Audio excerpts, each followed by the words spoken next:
Assalamualaikum warahmatullahi wabarakatuh. Innal hamdalillah nahmaduhu wa nasta'inuhu wa nastaghfiruh wa na'udzu billahi min shururi anfusina wa min sayyiati a'malina. May yahdihillahu fala mudilla lahu wa may yudlilhu fala hadiya lahu.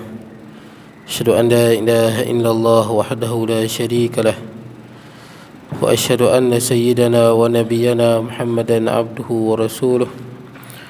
Allahumma salli wa sallim wa barik ala sayyidina Muhammad wa ala alihi wa ashabihi ajma'in. Subhanaka la ilma lana illa ma 'allamtana innaka antal alimul hakim. Rabbi shrah li sadri wa yassir li amri wahlul 'uqdatam min lisani yafqahu qawli. Wala hawla wala quwwata illa billahil aliyyil azim. Amma ba'd. Hadirin jemaah yang dirahmati Allah, alhamdulillah pada malam ni kita dapat bertemu. Kita berhenti di muka surat 218, reaksi penduduk Mekah. Ini setelah kekalahan pasukan Quraisy dalam peperangan Badar. Baik, kita tengok. Qala musannifu rahimahullahu ta'ala wa nafa'ana bi ulumi fid darain. Kata pengarang, reaksi penduduk Makkah. Orang kafir menerima kekalahan teruk. Mereka menjadi panik, lari lintang pukang, merentas lurah dan bukit untuk pulang ke Mekah, tetapi terasa amat malu untuk berjumpa dengan warga kota. Malulah sebab mereka ramai dan kelengkapan yang hebat, tapi dikalahkan. Apatah lagi malu bila Abu Sufyan musuh jangan lawan, suruh balik. Lepas tu ada lagi Utbah pun nasihat jangan lawan, tapi kerana kesombongan Abu Jahal lawan dan kalah. Jadi mereka rasa malu sangatlah.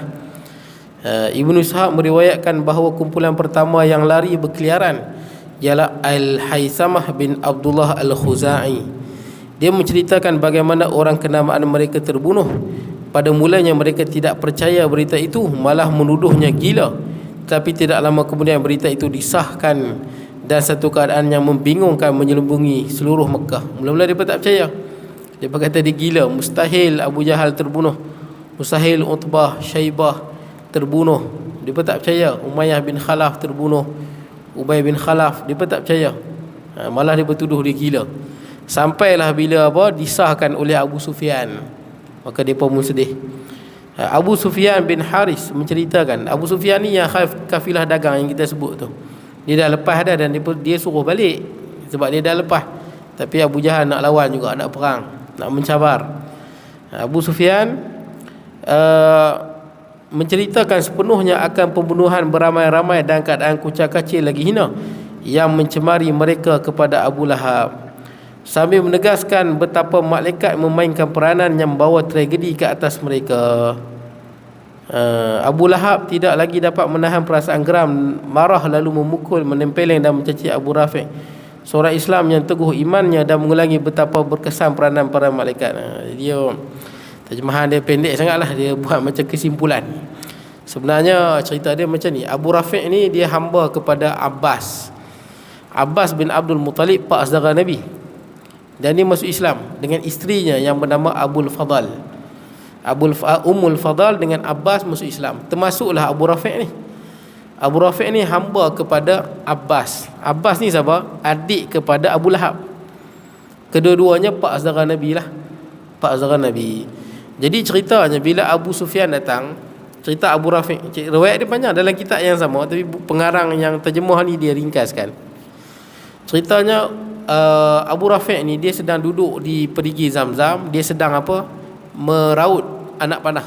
Dia buat anak panah. Tengah dia duduk di samping tuan dia lah, isteri tuan dia, iaitu Ummul Fadal. Duduk dalam satu bilik. Tiba-tiba datang Abu Lahab. Abu Lahab ni tua lah. Abu Lahab ni umur dia dengan Nabi beza. Dia lahir pada tahun 549 Masihi. Nabi lahir pada tahun dia lahir pada 549 Masihi. Nabi lahir bila? 570 Masihi. Makna dia usia dia dengan Nabi beza 21 tahun lebih kurang. Jadi masa kejadian ni tahun 2 Hijrah.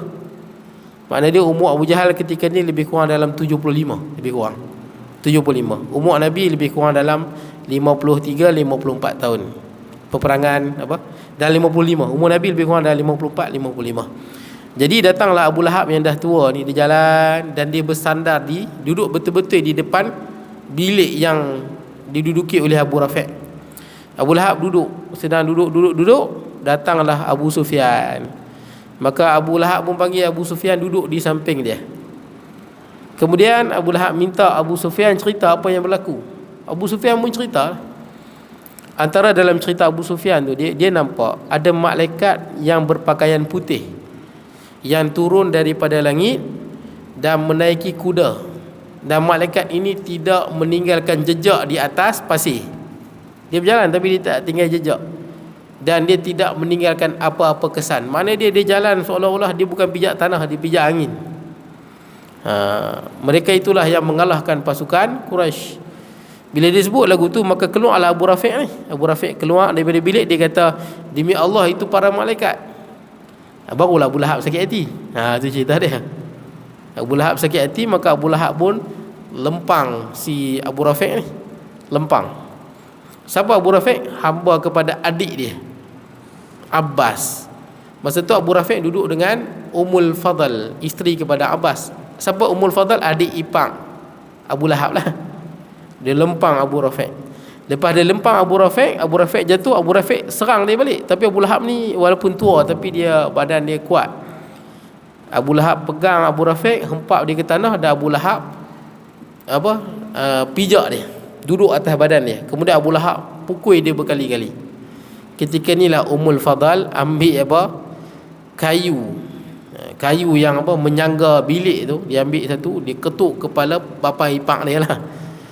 Mak ipar dia siapa? Abu Lahab. Dia ketuk sekuat hati di atas kepala sehingga luka di atas kepala Abu Lahab. Dan Abu Lahab pun balik dalam keadaan yang tertunduk. Kepala dia luka, kena ketuk kepala dengan adik ipar dia, Ummul Fadl. Tu cerita dia. Baik, seorang wanita Islam, Ummul Fadl ni adik ipar dia sebenarnya, yang meluat dengan perangai buruk Abu Lahab, lalu memukulnya dengan sebatang kayu. Kayu tu dia ambil daripada bilik tu, yang menyangga bilik tu. Baik. Lalu mukulnya dengan sebatang kayu dan menyebabkan kepalanya retak. 7 hari kemudian dia meninggal dunia disebabkan ulcer, dan mayatnya terbiar selama 3 hari tidak dikebumikan. Disebut ulcer. Mana ulcer ni mulut. Sebenarnya bila dia kena ketuk tu, disebabkan luka tu jadi bisui. Tu dia jadi nanah. Disebabkan luka yang dipukul oleh Ummul Fadl. Ummul Fadl dah masuk Islam tapi disembunyikan keimanan dia. Abu Rafi' pun sama, dah masuk Islam sama dengan Abbas, dia sembunyikan keimanan dia. Luka di atas kepala dia tu menyebabkan jadi menanah. Malah nanah ni bukan di kepala, dia merebak ke seluruh badan. Nanah jadi busuk lah tuan-tuan. Baik. Kemudian, dan 7 hari kemudian dia meninggal dunia disebabkan nanah dan mayat terbiar selama 3 hari tidak dikebumikan. Kenapa biar? Pasti busuk sangat. Dia nanah penuh satu badan dia dan busuk. Kita tahu Abu Lahab ni, dia nama dia Abdul Uzza. Digelar Abu Lahab. Ada riwayat kata yang gelar dia Abu Lahab itu adalah bapa dia sendiri. Yang ni tok wan Nabi lah, Abdul Muttalib. Kenapa Abdul Muttalib gelar dia Abu Lahab? Sebab dia anak yang cukup handsome.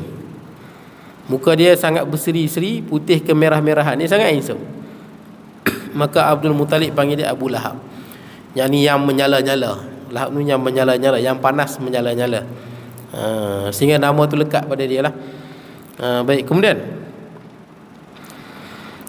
di bagaimanapun anak lakinya yang malu dengan berita angin yang memalukan, membawa mayat bapaknya ke sebuah lubang agak jauh daripada orang ramai dan melemparnya batu di atasnya. Kalau ikut riwayat dia, terjemahan yang lain, bukan dia bawa, dia gali lubang tepi tu. Saya tengok terjemahan lain begitu makna dia. Dia gali lubang tepi mayat Abu Lahab. Kemudian dia tolak dengan kayu Tolak dengan kayu. Sebab apa? Sebab busuk sangat. Tolak dengan kayu. Tuan-tuan bayanglah mayat dia dah lah busuk. Lepas tu biar 3 hari lagilah busuk. Kemudian tolak dengan kayu. Masa nak ke bumi tu lempar batu Lempak batu sampailah batu tu tutup mayat Abu Lahab. Itulah perakhiran Abu Lahab. Kekalahan itu merupakan satu keaiban besar serta menduga citakan penduduk Mekah. Hampir setiap rumah kedengaran isak tangisan dan ratapan di atas kematian dan tawanan perang. Menangis, meraung dan meratap di tegah sama sekali, dan janganlah sampai orang Islam pula menerima padanya. Dia sebenarnya dia tak bagi menangis. Nanti dia akan sebut tuan-tuan. Sebab dia tak mau bila apa, sebenarnya orang Arab ni biasalah budaya depa tu menampar-nampar tu. Bila sedih dia tampak pipi, koyak baju. Batuk tuan. Jadi dalam perang ni depa larang, penduduk Mekah larang supaya apa, waris-waris yang kehilangan anggota keluarga ni menangis. Sebab apa? Tak mau nampak leceh lah. Nanti orang Islam yang duduk di Madinah dengar kita menangis tampak-tampak pipi, macam kita ni teruk sangat. Dia tak bagi, dia pelarang. Dalam perang Badar dia pelarang, jangan sedih, jangan tampak pipi, jangan koyak-koyakkan baju. Sudah.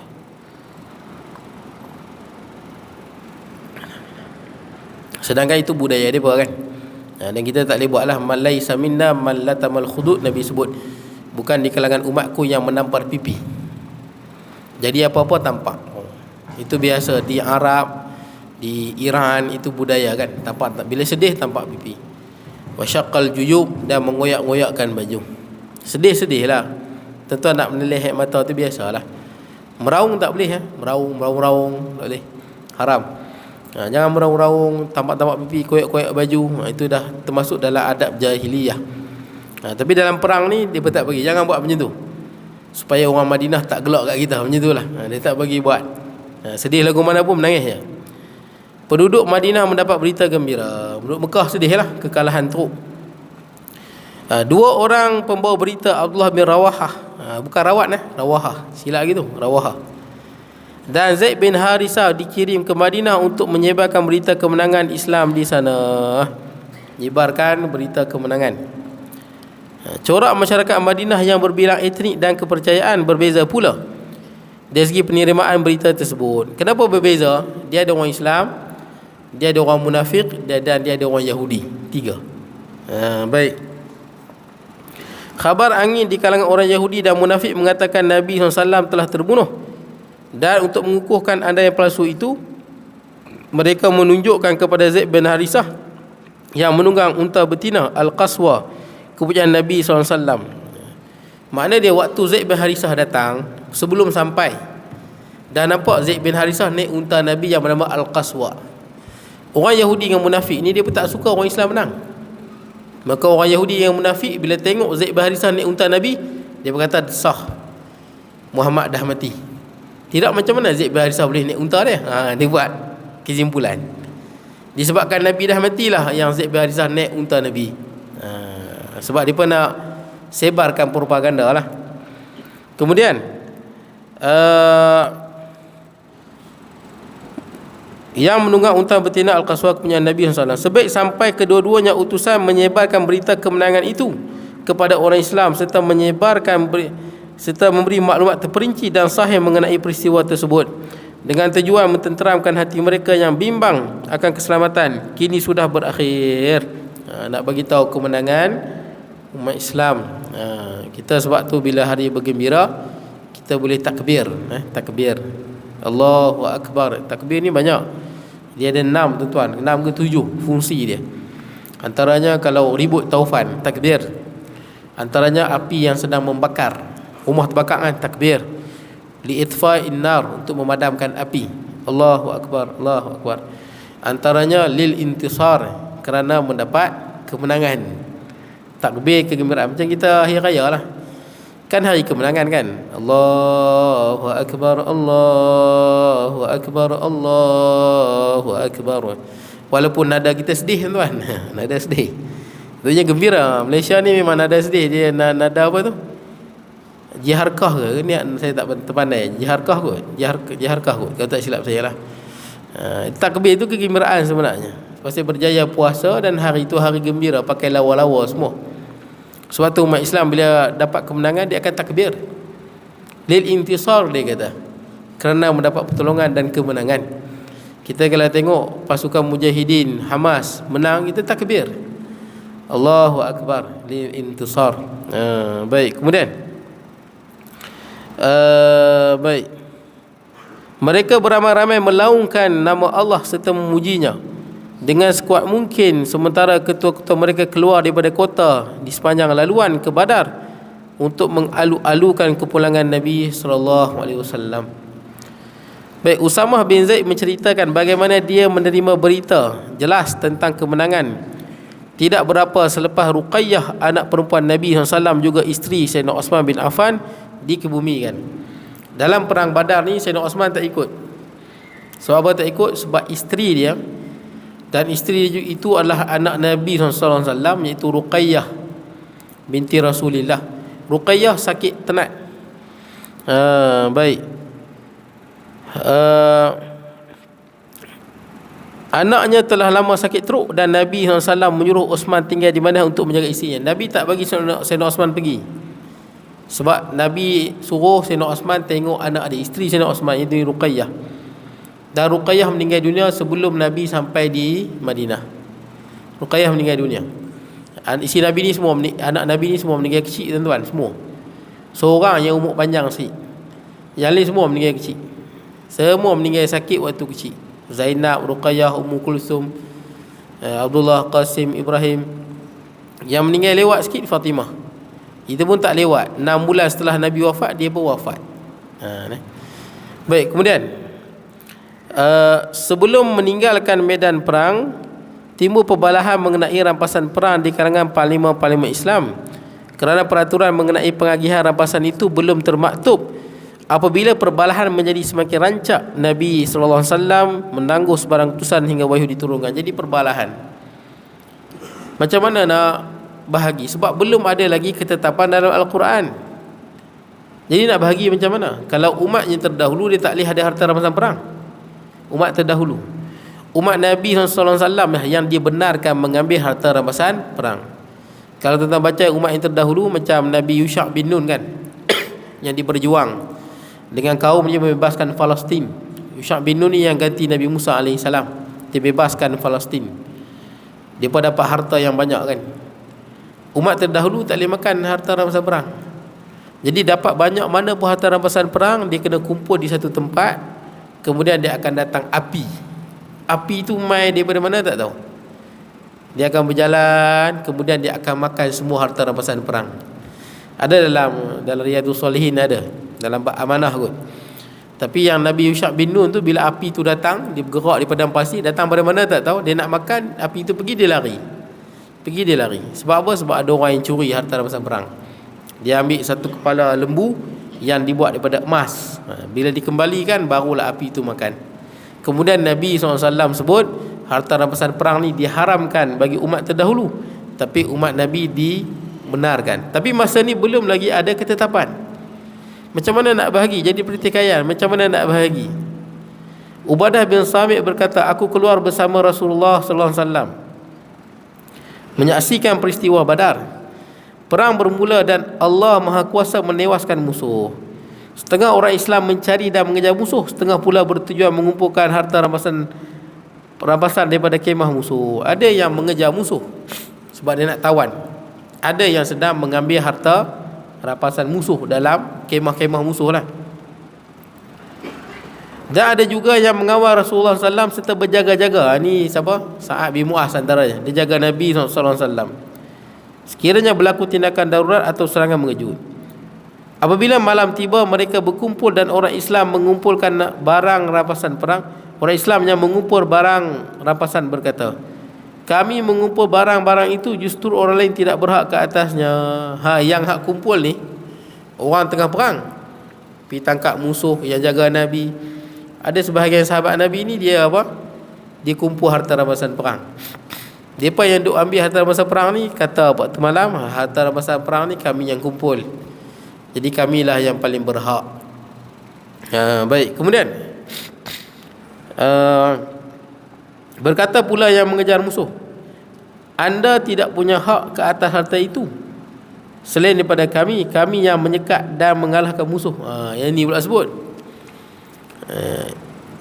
Ini biasa tuan-tuan dalam apa, persoalan harta dunia ni lumrah lah tuan-tuan, manusia. Ini lumrah manusia, dia ada keinginan tuan-tuan. Dan bukan selagi mana benda tu halal. Kalau saya tanya tuan-tuan kalau ada dua kerja, satu kerja gaji 2,000, satu lagi kerja gaji 20,000, tuan-tuan nak yang mana? 20 ke 2,000? Saya nak 20,000. Lumrah tuan-tuan. Ya, Allah jadikan manusia begitu. Zuyyina lin-nas hubbus syahawati minan nisa. Manusia dijadikan, nafsu manusia ni cenderung pada perempuan, nafsu.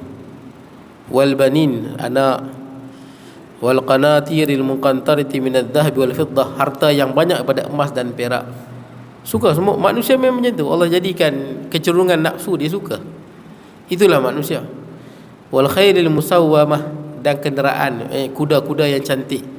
Kalau kita kenderaan lah, siapa tak suka kenderaan yang lawa-lawa, mahal-mahal, mewah-mewah. Wal an'am wal hars, tanaman dan ternakan dan tanaman. Manusia memang jiwa manusia dia ada kecenderungan ke situ. Baik, kemudian sementara pengawal Nabi juga membuat tuntutan yang sama ke atas harta rampasan perang. Kami juga berhak kami menjaga Nabi SAW. Ketika itu ayat Quran diturunkan dan berbunyi, turun ayat Quran. Waktu bincang-bincang turun ayat Quran, surah Al-Anfal. Surah Al-Anfal ni surah harta rampasan perang. Bismillahirrahmanirrahim. Yas'alunaka 'anil anfal, qulil anfalu lillahi war rasul, fattaqullaha wa aslihu dhata bainikum wa atii'ullaha wa rasulah in kuntum mu'minin. Mereka bertanya kepadamu wahai Muhammad tentang harta rampasan perang. Katakanlah harta rampasan perang itu terserah bagi Allah dan Rasulnya untuk menentukan pembahagiannya. Oleh itu bertakwalah kamu kepada Allah dan perbaikilah keadaan hubungan di antara kamu, serta taatlah kepada Allah dan Rasulnya jika kamu orang-orang yang beriman. Selesai.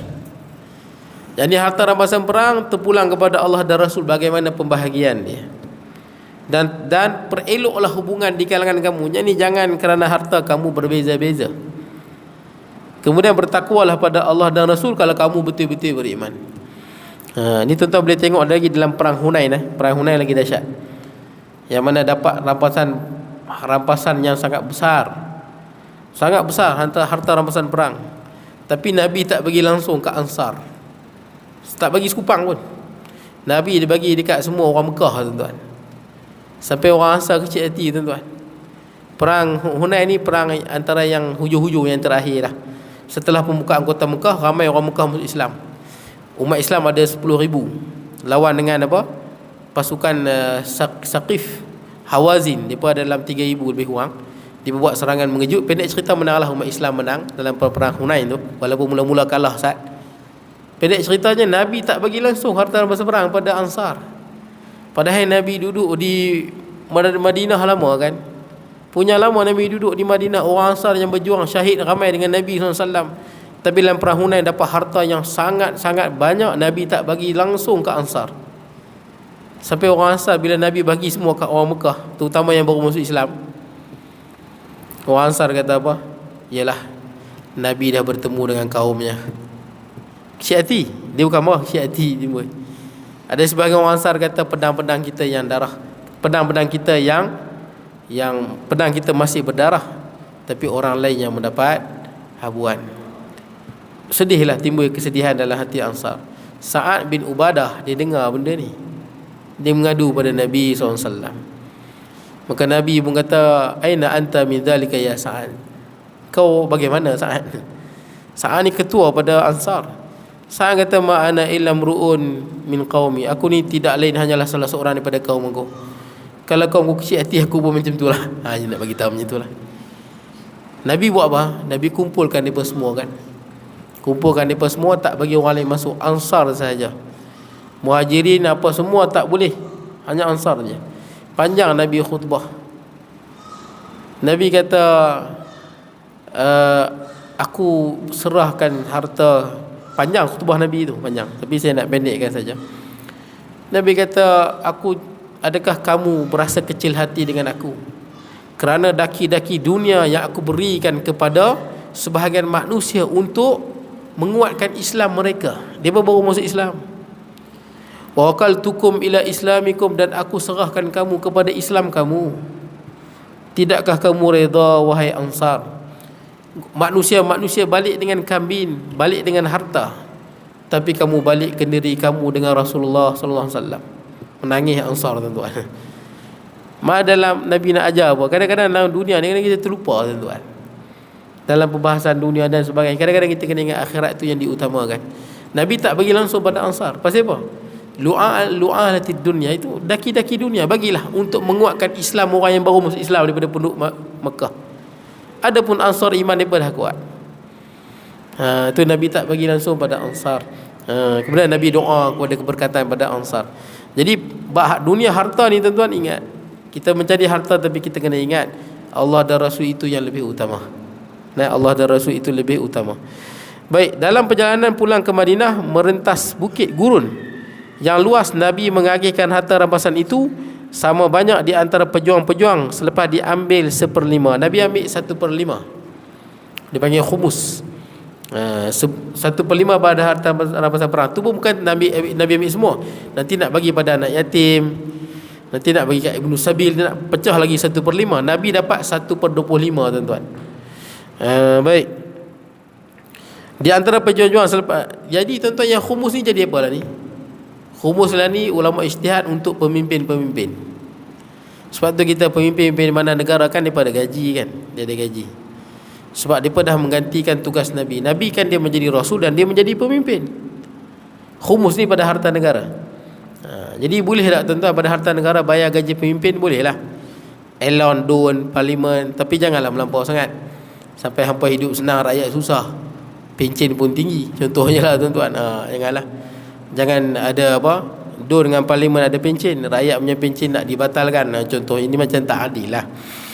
Jadi, tuan-tuan, boleh ada, dia termasuk dalam ni lah, untuk penyerahan kepada orang yang menguruskan negara. Tapi jangan melampau-lampau sampai yang pemimpin senang, rakyat susah. Sebab tu orang yang jadi don ataupun parlimen, kalau dia rasa dia punya pendapatan dia agak tinggi, sebaik-baiknya dia berkongsilah dengan orang yang kawasan dia. Sebaik-baiknya begitu, supaya nanti di akhirat kalau dia tanya, dia ada jawapan, tuan-tuan. Jangan kita guna untuk bermewah-mewah, sedangkan di tempat kita ada yang susah. Nanti orang tempat kita kecil hati ya, tengok senang, tidak kereta besar, tapi di kawasan tu ada yang susah. Sayyidina Umar radhiyallahu an, masa dia meninggal dunia, Sayyidina Umar ni, tuan-tuan, walaupun pemimpin, dia ni adil sungguh. Pakaian dia tak kurang 10 tampung. Dia tampung sendiri, hidup zuhud. Walaupun dia pemimpin nombor 1 dunia, Rom dan Parsi jatuh zaman dia. Tapi bila Sayyidina Umar meninggal dunia, ada sahabat mimpi jumpa dia. Jumpa Sayyidina Umar dalam keadaan berpeluh dan gementar, gerun, pucat muka Sayyidina Umar. Orang tanya, kenapa wahai Umar? Kata, aku baru habis dihisap persoalan umat Nabi SAW. Ingat, mana-mana orang yang jadi pemimpin, kau akan dihisap nanti di hadapan Allah SWT. Akan dihisap, akan ditanya bagaimana orang di tempat kamu. Betul tak? Ketika mana kau tidur lena, senang, ada yang susah tak? Ada yang lapar tak? Ke lagu mana? Sebab duit yang dia dapat, sama ada don atau parlimen, itu daripada duit negara. Betul tak? Itu duit negara. Wang negara adalah wang untuk seluruh rakyat, yang sepatutnya menyenangkan rakyat. Ingat, lagi besar jawatan kita, lagi besar kita punya tanggungjawab. Lagi banyak benda kita nak jawab di akhirat kelak. Baik, kemudian Nabi ambil khumus. Inilah, kalau sekarang ni ahli parlimen, don dan sebagainya lah. Setibanya di Safra, baginda memerintah agar 2 orang tawanan dibunuh. Mereka ialah An-Nadhr bin Haris dan Uqbah bin Abi Mu'ayt. Nabi suruh bunuh 2 orang ni. Dua-dua orang ni tawanan. Kenapa dibunuh? Sebab ini bukan tawanan biasa, dia ni penjenayah. Masa Nabi duduk di Mekah, yang ni banyak seksa orang Islam. Ini penjenayah, boleh kita panggil penjenayah perang lah, tuan-tuan. Zaman moden pun, tuan-tuan, penjenayah perang ni kalau tangkap, mana simpan, memang bunuh lah. Penjenayah perang, orang yang jahat, tuan-tuan, yang terlibat dalam menzalimi orang lain. Baik, mereka ialah An-Nadhr bin Haris dan Uqbah bin Abi Mu'ayt, kerana mereka berdua menyeksa orang Islam di Mekah serta menyimpan perasaan benci yang mendalam terhadap Allah dan pesuruhnya. Uqbah bin Abi Mu'ayt ni, ada yang riwayat mengatakan dia sempat masuk Islam. Dia sempat, boleh baca cerita, dia panjang. Tapi last sekali kerana orang kutuk dia, dia sanggup keluar Islam, dan dia sanggup pergi ludah muka Nabi SAW. Ni Uqbah bin Mu'ayt. Dia ni jenis orang apa nak cakap? Dia bukan hero tuan-tuan. Dia jenis orang yang tak fikir panjang. Jenis berani bila ramai. Macam tu tuan. Bila ramai dia berani. Dia perungui tuan, perungui. Orang Abu Jahal kata kalau berani hampir ludah Nabi. Dia pergi ludah Nabi. Pasal apa? Masa tu kan ramai. Dia panggil dia agak huduh lah. Kadang-kadang orang kata kalau hang berani ambil isi perut kambing ni letak atas kepala Nabi. Oh, Abu Jahal tak buat. Pasal Abu Jahal tahu kerja ni kerja orang bodoh. Kalau bahasa ni, orang bodoh buat lagu tu tuan-tuan. Ni Abu Qubah ni jenis lagu ni kita nak kata jenis lolang lah. Jenis pangai yang tak ada adab tuan-tuan. Orang Utbah Syaibah ini pahlawan Quraisy. Amr bin Al-Wud ni pahlawan hebat. Dia pun tak buat kerja lagu tu. Sebab dia panggil ni benda yang lekeh, benda yang jijik. Tapi Uqbah ni sanggup, orang cabar aja dia buat. Ada masa orang suruh dia cekik Nabi. Dia ambil kain serban, dia cekik Nabi tengah sembahyang. Nabi hampir-hampir wafat, dia cekik Nabi kuat. Dia punya panggil je. Dia bukan berani, dia bukan hero. Tapi bila ramai dia kemai lagi lah. Kita panggil apa? Hero kampung dusun lah. Itulah tuan-tuan. Ni Uqbah bin Mu'aid. Kemudian pada kesimpulannya mereka penjenayah perang dalam istilah moden, dan hukuman bunuh ke atas mereka adalah satu pengajaran yang menggerunkan kepada para penindas. Uqbah yang lupa kebanggaannya lalu berteriak, "Wahai pesuruh Allah, siapakah yang nanti akan menjaga anak-anakku?" Dia merayu tuan-tuan, nangis.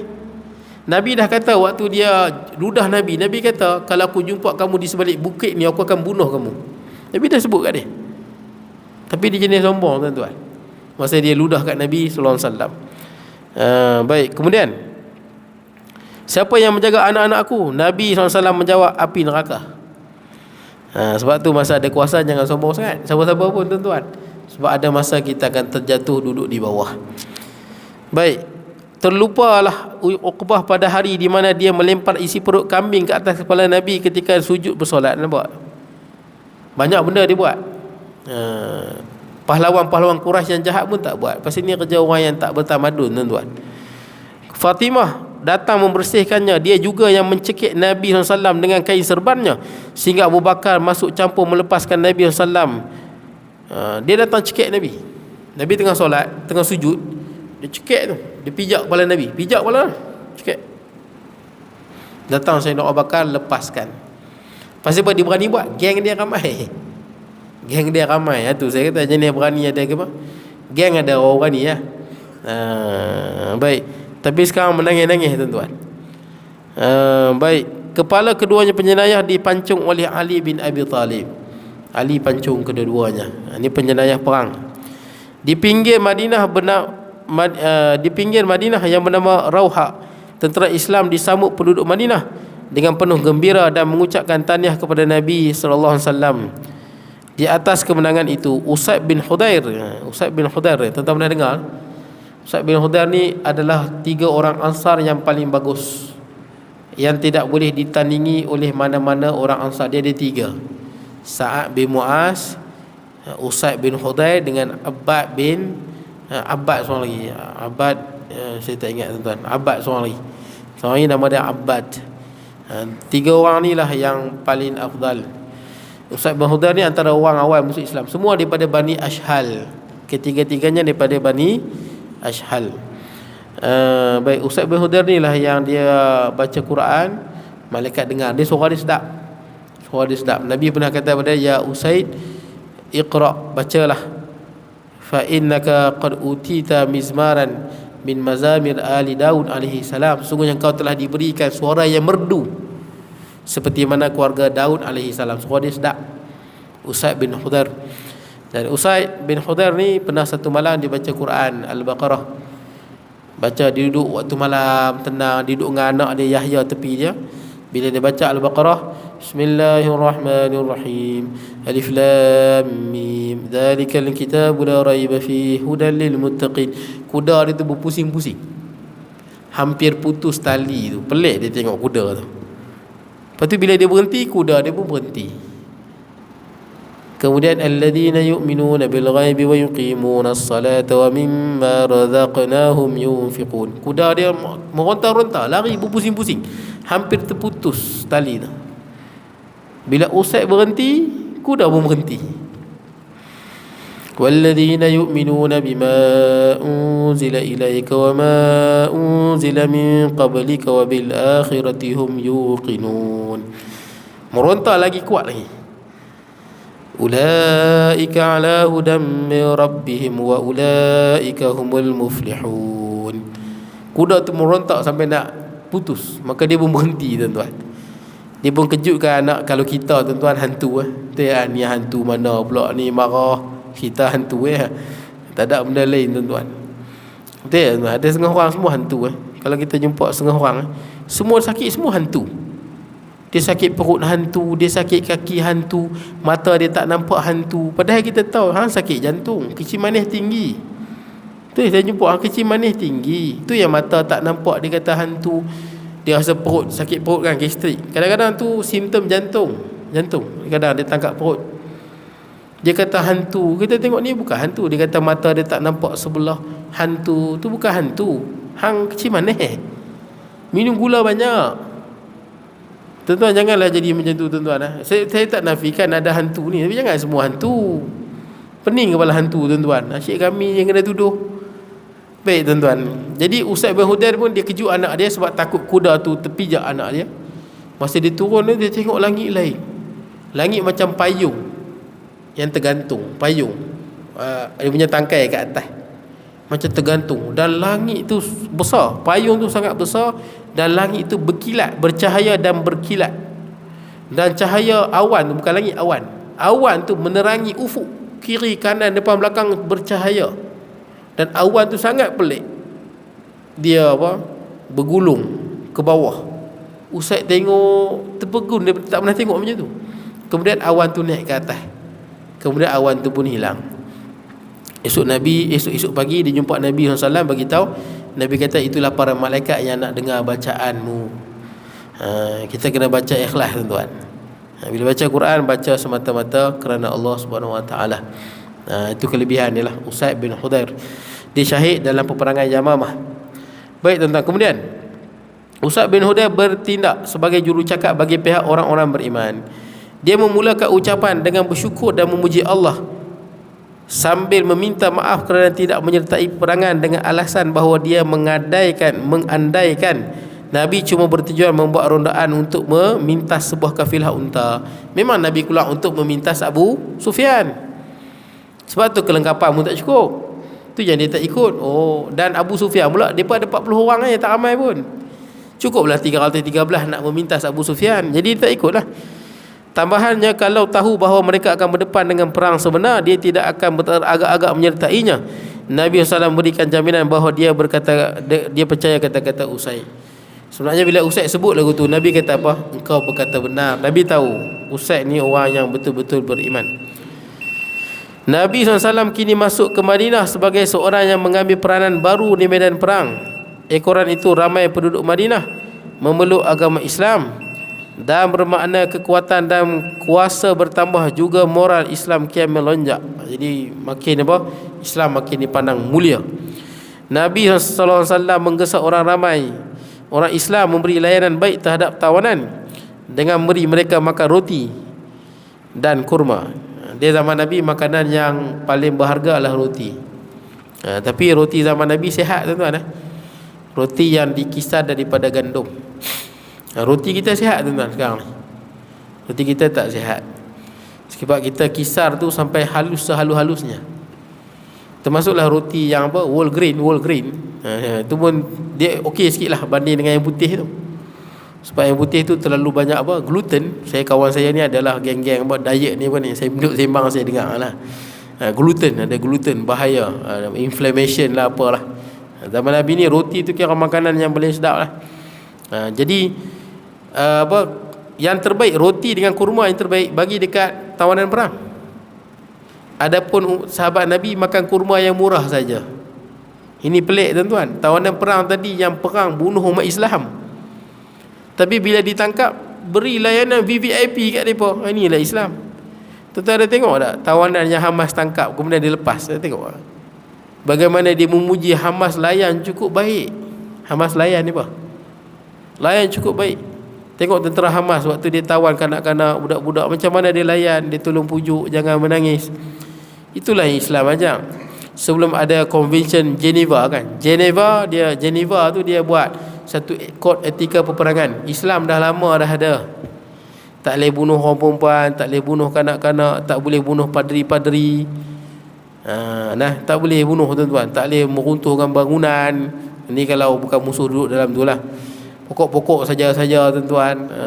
Baik. Jadi tuan-tuan, ni yang Nabi ajak. Nabi sebut wa yut'imuna at-ta'ama ala hubbihi miskina wa yatima wa asira. Mereka memberi makan kepada orang miskin dan tawanan perang. Ala hubbihi. Yang mana ala hubbihi? Makanan yang paling dipersuka tuan-tuan. Ni Quran ajak ni. Makanan yang paling dipersuka makan, yang paling dipercinta, yang tu yang bagi dekat tawanan perang yang bukan Islam.